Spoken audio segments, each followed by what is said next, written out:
एहन दोस्तों, ये बहुत इंपॉर्टेंट वीडियो है और इंपॉर्टेंट वीडियो है केंद्रीय कर्मचारियों के लिए, पेंशनर्स के लिए जो उम्मीद करके बैठे हैं क्या 18 महीने का डीए एरियर मिल सकता है। क्या 8वें वेतन आयोग में जो 51 पेज का ड्राफ्ट जेसीएम ने रखा है, यानी उससे कितनी उम्मीदें हैं, यानी वो कितना प्रभाव डालेगा, कितनी बातें मानी जाएंगी। क्योंकि अब एक ऐसी बैठक होने जा रही है जो 2021 के बाद अब होने जा रही है और ये जेसीएम स्टाफ साइड के तमाम दल करेंगे और इनका अध्यक्ष हैं जो कैबिनेट सचिव हैं वो उनकी अध्यक्षता करेंगे। यानी पहली ये है 49वीं बैठक, यानी 49th बैठक, और 48th बैठक हुई थी उसके बारे में चर्चा करूंगा कि आखिर क्या क्या पॉइंट थे। यानी 2021 कोरोना का समय था, तब भी चर्चा हुई थी। 29 एजेंडा पॉइंट थे जिसमें मेन था कि 18 महीने का डीए एरियर जो 3400 करोड़ है वो केंद्रीय कर्मचारियों को दिया जाए।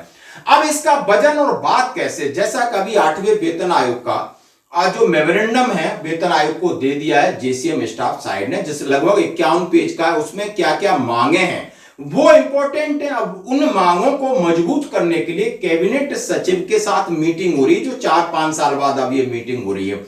पिछली मीटिंग आपके सामने मैं रख रहा हूं, ये हुई थी 18 अगस्त 2021 से पहले हुई थी। इसके मिनट्स जारी किए गए थे government of India department of personnel training.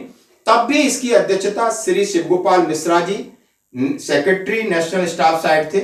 और ये जो मैं आपके सामने लेटर और इसके मिनट्स दिखा रहा हूं 10 पेज के, जो इस साइड में देख रहे हो, ये पहले की मीटिंग थी जो 48वीं थी। अब 49वीं मीटिंग हो रही है।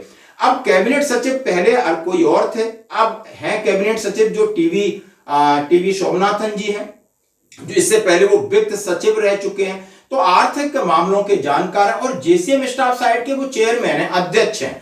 आप मेरी बात समझ रहे हो, ये आधिकारिक संगठन है और इन्हीं के हाथ में सारा दारोमदार है। और बाकी सारे चिट्ठियां लिखते रहो, आप ट्विटर पर डालते रहो, क्या असर होगा नहीं होगा, लेकिन यहां फिजिकल मीटिंग होती है और ये ही आगे कम से कम जितने आर्गूमेंट हैं वो चलेंगे। अब इन्होंने फिटमेंट फैक्टर को 3.833 तो पहले ही रख दिया है। अब इसके नीचे कोई मांग ही नहीं सकता, क्योंकि इन्होंने ही आगे लड़ाई लड़नी, तो लड़ाई अब शुरू है। अब मैं इस लेटर, यानी ये मीटिंग कब है और क्या क्या एजेंडे होंगे, इस बोर्ड के जरिए आपको समझाना चाहूंगा। बिल्कुल इसमें लिखा है meeting notice 49th National Counseling JCM meeting will be held on 11th May 2026 at 3:00 PM in New Delhi under the chairmanship of Cabinet Secretary. Key agenda item from staff side to be discussed, central government employees and NCGCM. अब ये letter देख सकते हो, government of India, ministry of personnel public grievances pension, department of personnel training, policy JCA division, 2nd floor wing, Lok Nayak Bhavan, New Delhi, dated 21 April 2026। Shri Shivgopal Mishra, secretary staff side, national council JCM. All staff side member of national council.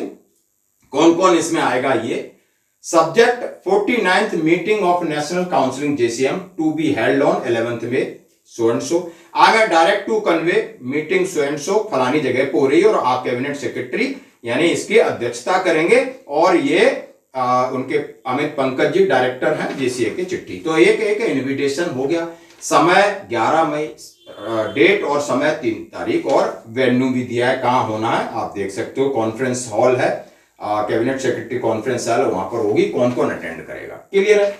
अब इससे ताकत मिलेगा, क्या किस में ताकत मिलेगी, इन JCM staff side ने ऑलरेडी 8वें वेतन आयोग को अपने 51 पेज का एजेंडा दे दिया है। तो आइए इसको थोड़ा बोर्ड पर समझ सकते हैं। जैसे 49 जेसीएम मीटिंग 48 जुलाई 2021 को मैंने आपको बताया, श्री राजीव गाबा जी थे जो कि कैबिनेट सेक्रेटरी थे। कैबिनेट सेक्रेटरी यानी पीएमओ का सबसे बड़ा अधिकारी, यानी हमारे भारत का सबसे बड़ा अधिकारी होता है कैबिनेट सचिव, और जो माननीय प्रधानमंत्री जी के मुख्य सलाहकार होते हैं। और ये जो वर्तमान में है डॉक्टर टीवी सोमनाथन जी के वित्त मंत्रालय के यानी फाइनेंशियल एडवाइजर रहे। तो आप समझ सकते हो हमारे सारे मुद्दे फाइनेंशियल है। पहले 29 एजेंडा थे, उसका मिनट्स मैंने दिखा दिया। 18 महीने डीए एरियर मोस्ट इंपोर्टेंट था। कोरोना का पीरियड चल रहा था तो उसमें उन्होंने कोरोना के ऊपर ही ज्यादा मांगे थी कि लोग शहादत हुए हैं, लोगों को परेशानी हुई है, उनको रिकवर करने के लिए स्वयं। अब ये बैठक आपकी 11 मई 2026 को है, जिसमें अध्यक्षता करेंगे टीवी सोमनाथन जी। इंपॉर्टेंट पॉइंट्स है इसमें 8th पे कमीशन और 18 महीने का डीए। अब 18 महीने का डीए एरियर के ऊपर फिर बात होगी। अब क्या जवाब निकलेगा वो मिनट्स जब ये जारी करेंगे तब होगा, लेकिन इन्होंने वो मुद्दा छोड़ा नहीं है। अब ये मुद्दा अलग अलग तरीके से उठता है, जैसे पेंशन मंत्रालय में डॉक्टर जितेंद्र सिंह से मीटिंग होती है, वहां पर भी उठाते हैं, अब संसद में भी उठाते हैं, लेकिन इनको समझा जाएगा क्योंकि ये जेसीएम स्टाफ साइड है, उसके अध्यक्ष हैं कैबिनेट सेक्रेटरी, उनको बताया जाएगा कुछ न कुछ तो दो, कोई ना कोई तरीका निकालो, इंस्टॉलमेंट में दो, क्यों, मतलब तमाम इस चीज के लिए बातचीत होगी। अब क्या निकलेगा अलग बात है, लेकिन बातचीत होगी। अब मुख्य इंपॉर्टेंट है कि 8वां पे कमीशन में जो इन्होंने मांगे रखी हैं उनको समझाने की पूरी कोशिश करेंगे, क्योंकि सारी बागडोर इनके हाथ में है कैबिनेट सचिव में। अब ये बताओ, क्योंकि मान लो वेतन आयोग सिफारिश करेगा, स्टडी का होगा, पीएमओ ऑफिस में होगा, पीएमओ ऑफिस में किसके अंडर होगा, इन्हीं के अंदर, कैबिनेट सेक्रेटरी के अंडर होगा। घूम फिर के जाना वही है, तो पहले ही क्यों इनको समझा दिया जाए कि हमने लड़ाई यहां से शुरू की, ये पॉइंट रखे। अब इन पॉइंटों पर हम विशेष नजर डालेंगे जो 51 पेज में। सबसे पहले फिटमेंट फैक्टर उन्होंने 3.833 मांग दिया है। किसी की हिम्मत नहीं किसके नीचे कोई बात करे। अब इसका लॉजिक उन्होंने समझाया कि भाई मिनिमम मेरी 18,000 से अब 69,000 आपको देना है और मैक्सिमम 2,15,000 तक पहुंच रहा है। क्यों? फैमिली यूनिट को 3 से 5 बढ़ा देना है, उसमें कैलोरी और न्यू एक्सपेंडिचर भी ऐड कर देना है, खाने पीने का, फैमिली मेंबर इंक्रीमेंट है जो आपका, यानी प्रमोशन इंक्रीमेंट 3 से 6 या जो सालाना इंक्रीमेंट है 3 से 6% बढ़ा देना। पे लेवल मर्ज की बात की है, उन्होंने कहा है 2 को 3 कर दो, 3-4 में से 4 रखो, 6-7 में से 7 रखो। इस तरह पे लेवल मर्ज की डिटेल में बात की, जो मैं डिटेल वीडियो बना चुका हूं, आप उससे फायदा सीधा उस होगा। डीए मर्ज की बात की कि आगे भविष्य में 25% डीए जैसा हो जाए, आप उसको मर्ज करने का भी प्रावधान रखा है। कम्यूटेशन रिकवरी की बात की है, ये डीओपीटी के लेवल पे भी एक्सेप्ट कर लिया गया था। अब ये इसके ऊपर क्या होता है कि कम्यूटेशन को उन्होंने केरल की बात की, गुजरात की बात की, उन्होंने तमाम ऐसे फैक्टर दिए कि आज जो पहले जब इसका जिस तरह नियम बनाया गया और अब नियम में बहुत अलग अलग अंतर है, रेट ऑफ इंटरेस्ट की बात हो, डेथ रेट्स की बात हो, तो उन्होंने कहा है कि नहीं, अब आपको इसको चेंज करना है, 12 साल तक लाना है, जब तक उन्होंने 11 साल दे दिया।